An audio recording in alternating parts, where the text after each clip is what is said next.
La segunda mesa va a tratar sobre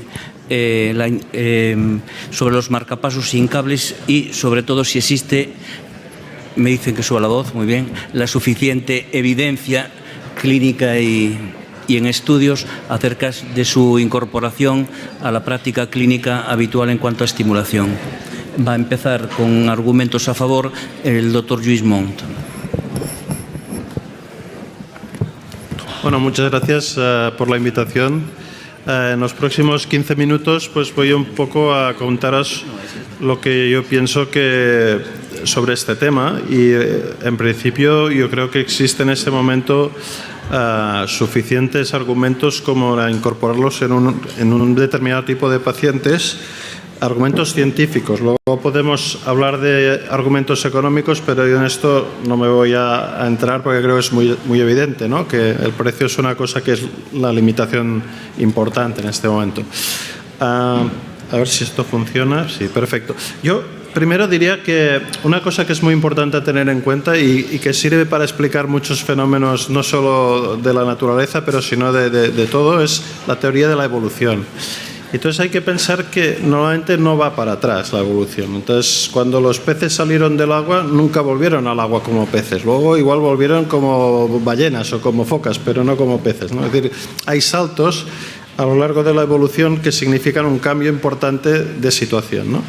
Y yo creo que un poco la introducción de los marcapasos sin cables es lo que llaman como un evento inesperado que provoca un cambio disruptivo, ¿no? Como pudo ser la caída de un meteorito y la extinción de los dinosaurios, ¿no? Lo que pasa es que hay otras teorías también en la extinción de los dinosaurios, pero vaya que pasa algo y cambia totalmente el panorama. Y creo que en el fondo la aparición de este tipo de tecnología puede tener en unos años este tipo de efecto, ¿no? Que cambia mucho el panorama de lo que estamos haciendo, ¿no? En principio, ¿qué necesidad habría de introducir unos marcapasos sin cables cuando existen unos sistemas tan probados, tan establecidos, tan útiles y que han sido tan exitosos a lo largo de los últimos años? Bueno, obviamente, pues que probablemente la mayoría de las complicaciones que conocemos están relacionadas pues con los electrodos o con la herida, y eso es un porcentaje muy importante de los problemas de los marcapasos.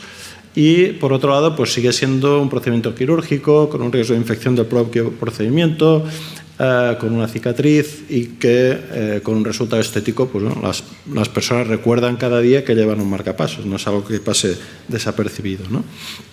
En este sentido, en general tendemos a infravalorar la presencia de complicaciones, pero en muchas series, y si incluimos además recambios, etcétera, podemos estar hablando de hasta un 10% de complicaciones. Se habla de pues alrededor de un 3%, entre un 2 y un 3% de desplazamiento del electrodo, neumotórax, perforaciones, trombosis, fallos crónicos del electrodo, hematoma, etcétera, etcétera, ¿no? Todos conocemos toda esta parte asociada al uso de marcapasos y de desfiladores y de dispositivos en general implantables, ¿no?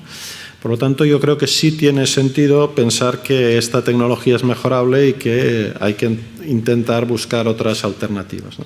Sobre todo el tema de la infección. El tema de la infección es un tema a la larga importante, ¿no? Después de los recambios, sobre todo, vas viendo a los pacientes a lo largo de su vida y no hay que olvidar pues, que la mortalidad intrahospitalaria de infecciones puede llegar al 8%. La mortalidad a los 12 meses son estudios de hace años, pero alrededor del 36% comparado con un 15% en series de pacientes portadores de marcapasos. Obviamente esto representa un gasto hospitalario, etcétera, etcétera, ¿no? O sea que como argumentación, pensando si tiene sentido introducir una nueva técnica cuando existe una técnica muy eficaz y muy buena, pues yo creo que sí, que realmente existe este espacio. La pregunta es si la nueva tecnología va a cubrir estas dificultades que tenemos hasta ahora. Y además nos asegura que tenga también mayor confort el paciente, obviamente que tenga compatibilidad con resonancia, que tenga una duración de batería suficiente, que se pueda retirar, es decir, no solo que las complicaciones disminuyan, sino que no aumenten los inconvenientes, que por lo menos tengamos unos equipos que sean bastante equiparables a lo que nos puede ofrecer un marcapasos. Esta primera generación de marcapasos sin cables tenemos dos modelos en este momento, el NanoSteam de St. Jude y el Micra de Medtronic. que han sido ya evaluados clínicamente y que están en fase o aprobados o en fase de aprobación tanto a nivel europeo como a nivel americano. Creo que fue la semana pasada que se aprobó por la FDA el MICRA, ¿no? Entonces, la primera constatación es que es un aparato realmente muy pequeño, mucho más pequeño que un marcapasos convencional, y el concepto es implantarlo en el corazón, que quede anclado en el corazón, con la limitación de que se trata de sistemas en este momento monocamerales. Por lo tanto, ya no cubrimos el 100% del espectro de la estimulación, cubrimos solamente la estimulación que sería monocameral, ¿no? Ha habido ya algunos trabajos y existe, yo creo, bastante evidencia de qué es lo que da de estos sistemas, por lo menos en series pequeñas iniciales, ¿no? Los primeros resultados sobre el NanoStim se publicaron en 2014 en Circulation. Pero básicamente, aunque los dos sistemas son un poco distintos, la filosofía es un introductor, llegar hasta el ventrículo derecho y liberar ahí la cápsula.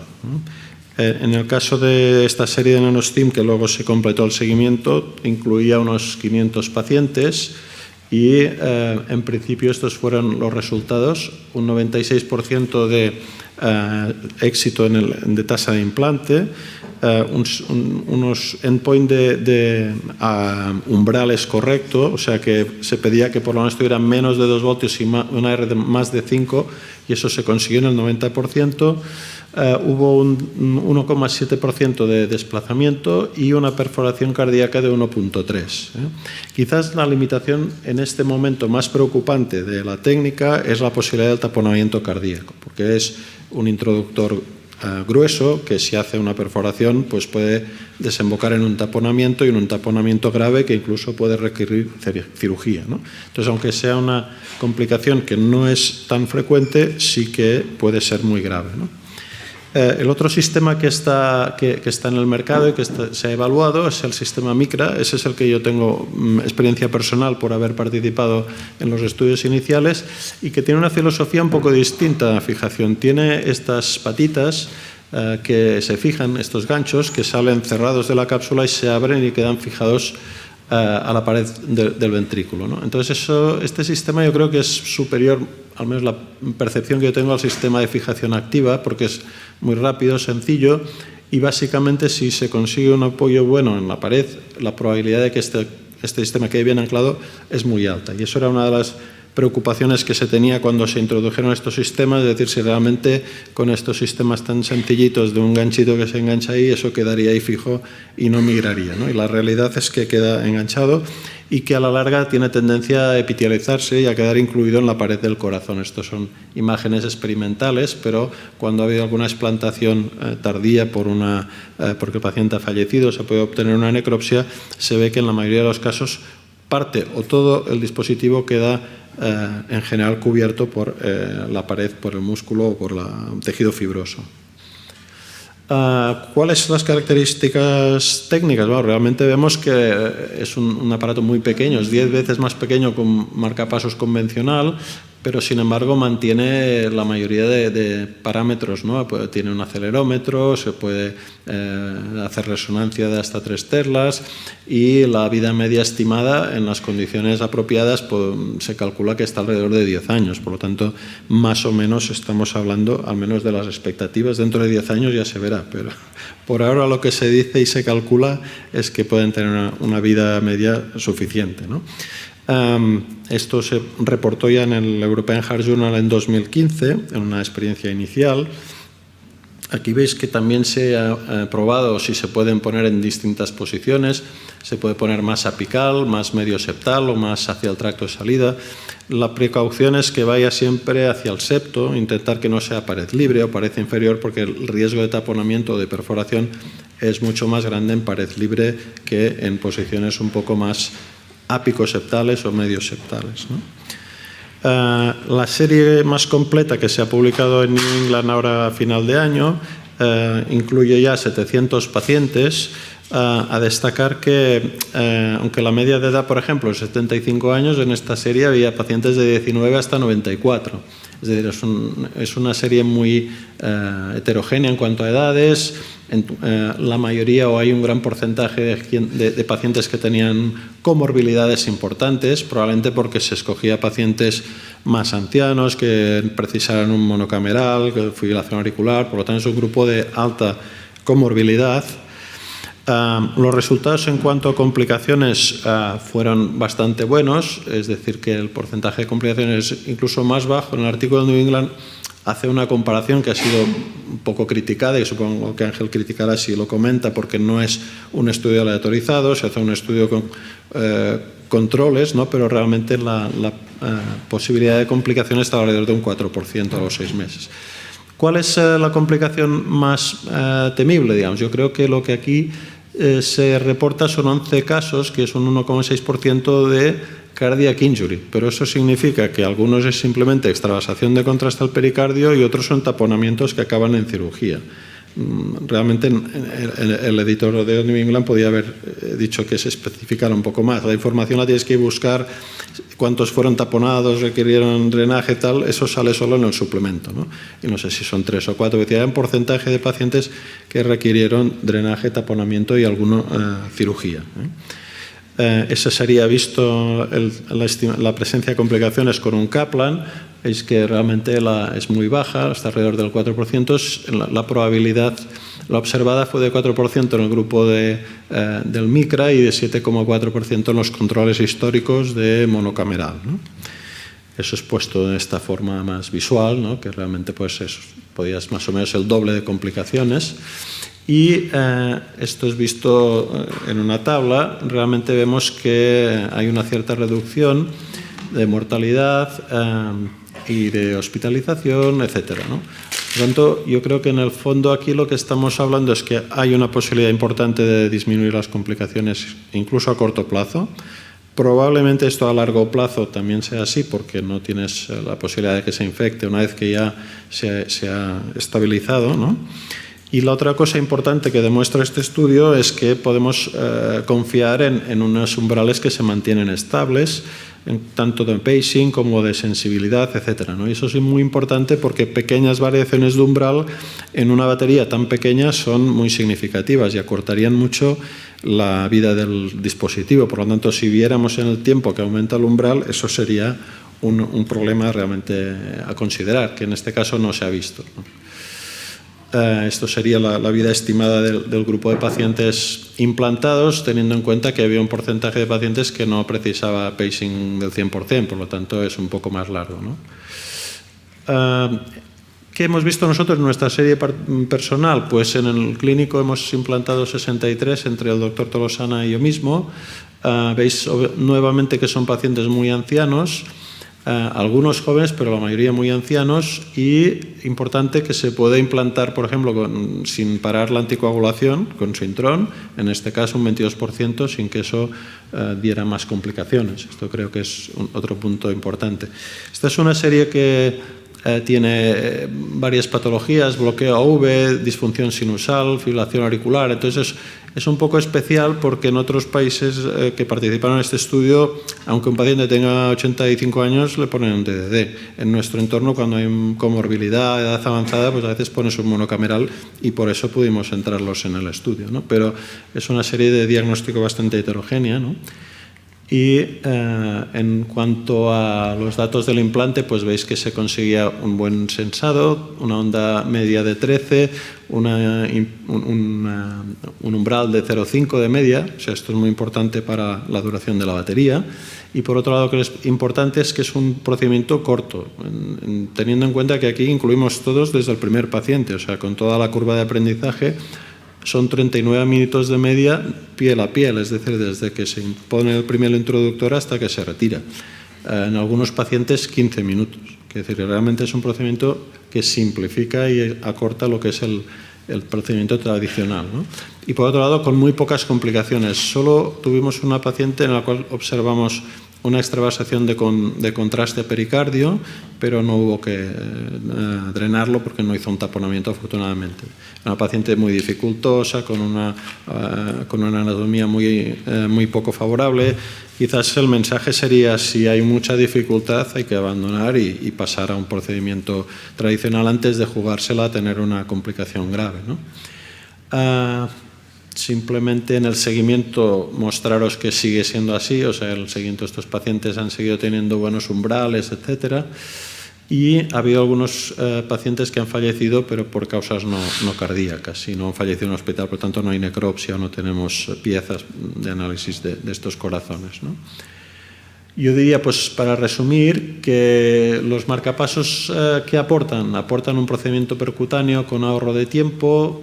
Hay una disminución teórica del riesgo del implante, que sin embargo obviamente no hay estudios randomizados, ¿no? Son unos estudios observacionales. De cara al paciente, pues yo creo que el paciente valora mucho el hecho de que no tenga una cicatriz, de que no queden marcas. Eso, si es un abuelito de 90 años le da igual, pero a muchas personas lo prefieren y les gusta no acordarse cada mañana que tienen un marcapasos. Y por otro lado, yo creo que es razonable pensar que hay una menor posibilidad de complicaciones a largo plazo y este mejor resultado estético que os he dicho. No os pongo los problemas porque nos los pondrá Ángel. Y no digo que no haya, o sea que ya te los dejo a ti, ¿eh? Pero yo creo que no soy bastante parcial porque estoy muy enamorado de esta técnica. Yo creo que cuando lo haces es una técnica como muy llamativa, ¿no? Como que tienes la sensación de que es algo distinto, algo nuevo y que cambia la forma de aproximarse a este tema del marcapasos. Por lo tanto, Ángel os intentará convencer que cuando uno está enamorado no ve las cosas con claridad y necesita a alguien que lo vea de otra manera, ¿no? Muchas gracias.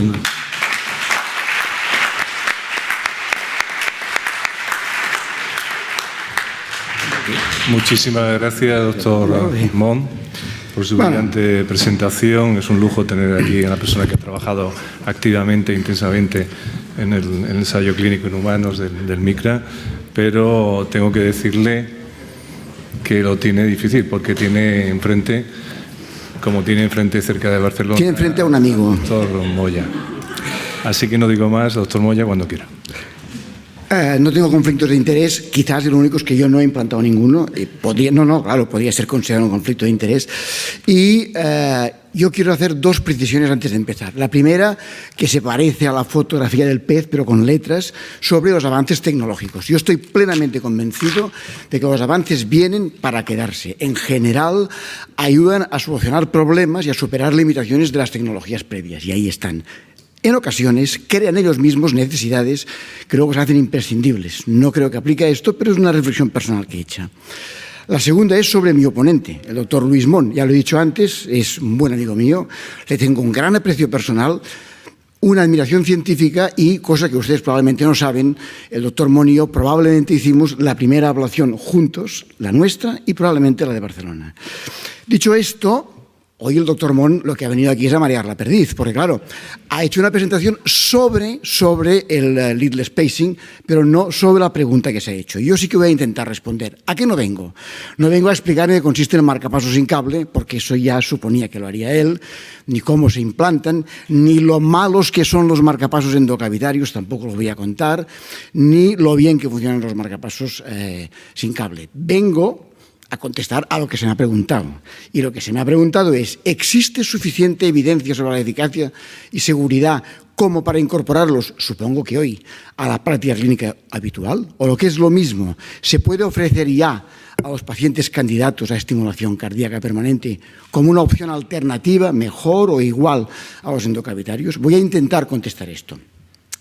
La curva de la tecnología, aplica para todas las tecnologías, tiene una curva en S que cuando empiezan con mucha dificultad, como muchos sabrán, el primer marcapasos fue así, que además fue construido sobre un can, una lata de betún, y al principio cuesta mucho de que mejoren, luego mejoran muchísimo y luego la tecnología tiene un techo y va mejorando poco a poco. Y ahí estamos con los marcapasos endocavitarios y ahí es probablemente donde tenemos ya poco margen de mejora, todas las limitaciones que el doctor Mon nos ha contado, que no voy a repetirlas, sobre los endocavitarios y por lo tanto el objetivo del Sin Cables sería solventarlas. Yo creo que va en esa dirección y probablemente irá.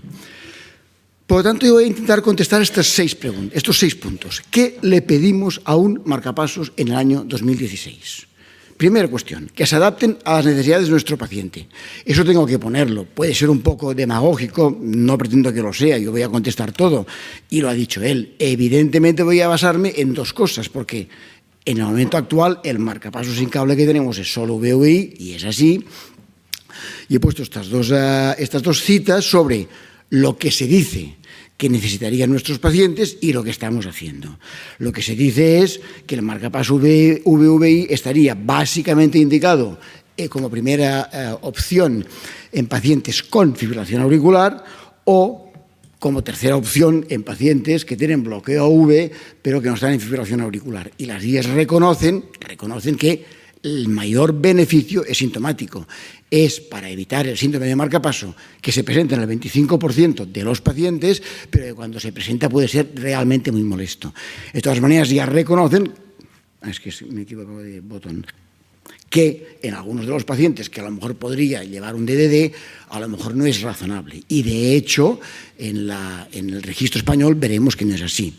Si miramos el registro español, estrictamente un 20%, asumiendo que estén bien descritos, que a lo mejor alguno con FA esté en otro sitio, un 20% de los pacientes estarían en fibrilación auricular, esos serían candidatos fijos a marcapasos VVI, pero es obvio que implantamos hasta más o menos el 40% de VVI, más de ese 20%, probablemente en la mayoría de ocasiones con razón, y una razón económica, porque muchas veces a un señor mayor también es una mayor complicación poner un bicameral, pero es mayor coste económico a un cambio de beneficio limitado. Y por lo tanto, aquí sí que miramos el dinero y por lo tanto ponemos algunos VVIs por motivos económicos. Aquí no voy a entrar, pero se ponen bastantes VVIs o unos cuantos VVIs. Esto para atrás, bueno, es igual. Sí, atrás debe ser así. O aquí, anterior. No, anterior. Ahora va tirando para adelante esto. No. Escape. A ver, un momento.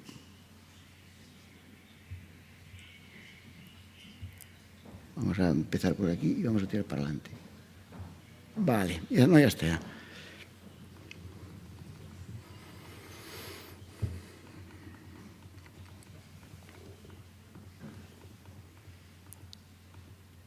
Vale, no entré en detalles, pero aquí hay bastantes pacientes, unos cuantos, en ritmo sinusal con bloqueo AV menores de 80 que van recibiendo VVIs y por lo tanto hay pacientes que se podrían beneficiar más del DDD. Por lo tanto, como mucho, el VVI, que es el que tenemos, aplicaría un 30, 35, 40% de la población. Eso podría ser demagogia, ya lo sabemos. Segundo, baja tasa de complicaciones en el implante. Nos lo ha comentado el doctor Mont de una manera brillante y la literatura nos muestra. Pero la literatura nos muestra, cuidado, y él lo ha dicho, me lo ha facilitado, cuando la literatura repasa las complicaciones, aquí, las de corto plazo, 6 meses, lo que nos van diciendo es implantes, recambios, revisión de... Claro, lo junta todo en el mismo paquetito. Entonces, claro, estos pacientes que han entrado en el estudio eran pacientes en los que era primo implante. Y esto es lo mismo, complicaciones pues entre el 12 y el 9%, las globales, 4, 5, 6, 7% las mayores, pero incluye todo tipo de procedimiento. Evidentemente, en las series hubo complicaciones. En este primer estudio, que fue un estudio más bien de feasibility, con 33 pacientes, hubo hasta un fallecido, y yo creo que no hay que hacer ninguna bandera de esto, porque al inicio siempre ocurre, pero en las 2 series más recientes, en el New England, en el del Leadless y en el del Micra, pues las complicaciones mayores eran del 3,4, que luego en esta misma tabla abajo ponen que es el 4, que es lo que es que aquí me... No... A ver, un momentito. Escape. ¿Puedo tirar para atrás? Ah, vale, está adelante, sí. No voy a tocar más el pointer porque... por lo tanto, 4, y lo comparan con una serie histórica. Vale, de acuerdo. Pero ¿qué ocurre con estas complicaciones? Tampoco son banales, no son banales, son complicaciones. Han habido fístulas, han habido pues taponamientos, ha habido un infarto de miocardio, ahora no los voy a leer, pero las pocas que hay no son banales. Ya hemos dicho, primero, solo primoimplantes, por lo tanto estamos comparando peras con manzanas, porque en el otro grupo va todo, pero es que además hay otra cosa. Estos estudios han sido estudios realmente diseñados, primero para que las cosas funcionaran bien y demostrar, con centros muy seleccionados. Centros muy seleccionados, en el estudio de Lidles fueron 56 centros en 19 pacientes y en el estudio del MICRA fueron 19 países y en el del Lidles 3 países. Y realmente seleccionaron entre los mejores. Muestra un botón, el Dr. Mon en el clínico. Por lo tanto, seleccionaron centros muy, muy seleccionados. Y no solamente los centros, sino que además los implantadores.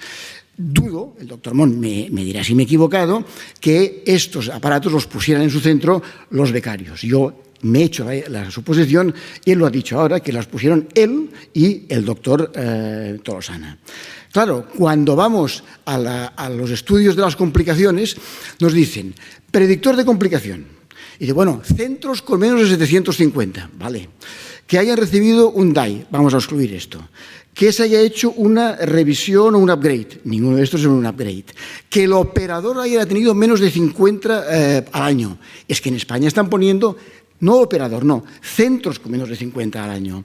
O que se haya puesto en emergencia o fuera de horario. Dudo que el doctor Mon haya puesto un marcapasos de estos un domingo por la noche y dudo también que el doctor Mon y el doctor Tolosana pongan todos los VVIs de su centro. Algún becario los pondrá también. Por lo tanto, aquí no estamos comparando peras con manzanas, sino peras con gatos. Entonces, claro, la comparación de las complicaciones, ahí hay que ir con mucho cuidado. Yo estoy de acuerdo que esa tasa es baja, es buena, pero para decir que es mejor habrá que hacer un estudio ahora aleatorizado.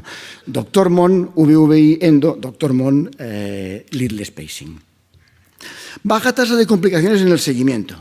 Bueno, pues es que los datos que tenemos son de 6 meses, Y claro, cuando uno mira aquí, que no se lo voy a hacer leer, lo leeré yo. Las complicaciones, algunas que he marcado son 1,6 por año, 1,9 por 1000 devices año, 1,37 por 1000 devices año, 1,14 año. Bueno, de aquí a unos años volveremos al debate y entonces a lo mejor lo perderé, pero hoy, pues 6 meses frente a años es difícil de comparar. Por lo tanto, el sistema seguro que es bueno, pero la comparación odiosa. Seguridad en los recambios. Aquí no tengo diapositivas porque no ha habido recambios hasta ahora, no ha habido recambios. En el MICRA se asume que se van a ir poniendo nuevos dispositivos. De momento no se va a poder sacar. Nos ha mostrado el doctor Mon que se implanta también que para verlo tiene que morirse el paciente. Por lo tanto, se asume que se pondrá más de uno. A un joven le pondremos varios de unido, diría yo. A otra cosa es a un mayor, a un paciente mayor, calcular. A ver, ¿qué va a vivir más, el paciente o el DAI? Y los que el paciente vaya a vivir menos, le pondremos uno para que no hagamos hacer un recambio. Y en el NanoSteam me han dicho que ya lo han sacado en uno, pero que aún no está publicado. Por lo tanto, aquí no tengo diapositiva, pero la seguridad en los recambios va a ser muy difícil de comparar. ¿Qué voy a decir yo de la monitorización remota si acaba de haber un debate brillante sobre el tema? Pero es que en el debate brillante ha sido no si sí o sí no, si a todos o a algunos. De momento, estos dispositivos no tienen monitorización remota, o sea, ya damos por hecho que hay que hacerlo. El doctor Martínez Ferrer se va a tirar de los pelos y dice, no, es que no vamos a poder monitorizarlos. Pues es que aquí no se puede de momento.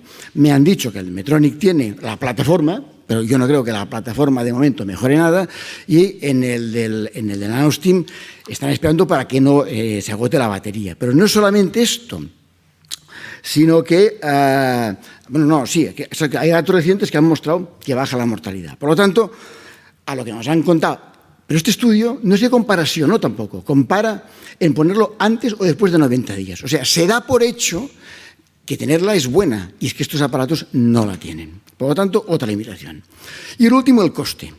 Los que me conocen de aquí saben que yo he puesto coste abajo, pequeñito, porque yo soy muy malo para los números, muy malo.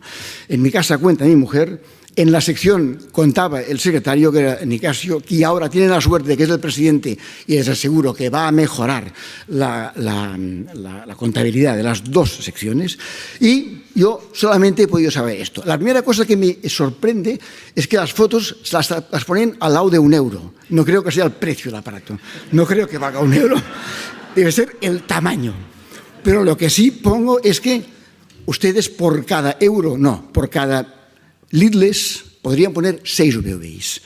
Yo no sé lo que le ha contado el doctor Mon a su gerente o lo que le podemos contar a un paciente en la privada para decirle, mire, con lo que usted paga se podría comprar 6, incluso pues para toda su familia. Por lo tanto, los costes de momento... Por lo tanto, pregunta que me han hecho, ¿existe suficiente evidencia? Respuesta, no, para mí. Evidencia hoy. Ya he empezado diciendo que creo en la evolución y que eso probablemente será distinto. Y no lo opino yo. Ahí hay una editorial del New England, en el artículo del Mikra, y pone que estos estudios han demostrado que el spacing es feasible y relativamente seguro, un poquito menos optimista que el doctor Mon, pero vaya, seguro, al menos a corto tiempo. Si lo será a largo tiempo, ya lo veremos. Y hay otros temas por contestar. Porque aunque estos dispositivos se asocian con menor tasa de infección, el día que se infecte uno de estos que no se puede sacar, vamos a ver lo que ocurre. Y no sabemos si se van a desplazar o no. Por lo tanto, estos dos estudios animan a seguir. Si ustedes estuviéramos en este debate, no con el marcapaso, pero para otra cosa, en el año 1880, y dijeran, nos volvemos del Congreso a Madrid, Bilbao, Santander, Barcelona. Un Mercedes-Benz. Ese es el coche de 800. ¿Van a ustedes a utilizarlo? Yo les aconsejaría que en 1880 sacaran un billete para esta diligencia que había estado llevando pasajeros los últimos 200 años. Claro, ahora no. Ahora la carretilla es para los 3 toms, para las fiestas populares, y el coche no hace falta que sea este. Puede ser este, que lo puede tener prácticamente todo el mundo y volver con mucha seguridad a Madrid, a Sevilla, a Santander, y a lo mejor ocurrirá así de aquí a unos años, pero no en 1880. Consideraciones finales, pues, en el momento actual solo tenemos VVI, que eso, si es así, ya estaría bien, comparado. Los resultados actuales provienen de ensayos muy estrictos y de centros de excelencia, con alto nivel de calidad y un alto volumen de implante. En España se implantan 30.000 y la pregunta es, ¿podemos ya dar el mensaje a la población o a los cardiólogos? Oiga, cuando tenga un VVI, piense en el leadless. Yo creo personalmente que no, es la pregunta que me han hecho.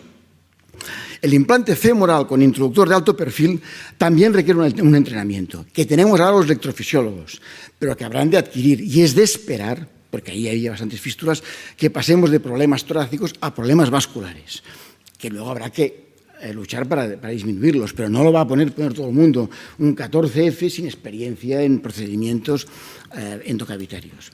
Y tenemos solo datos de seguimiento a corto plazo, pero con los dispositivos endo, la mayoría de complicaciones aparecen a largo plazo y con el recambio. Gracias por su atención.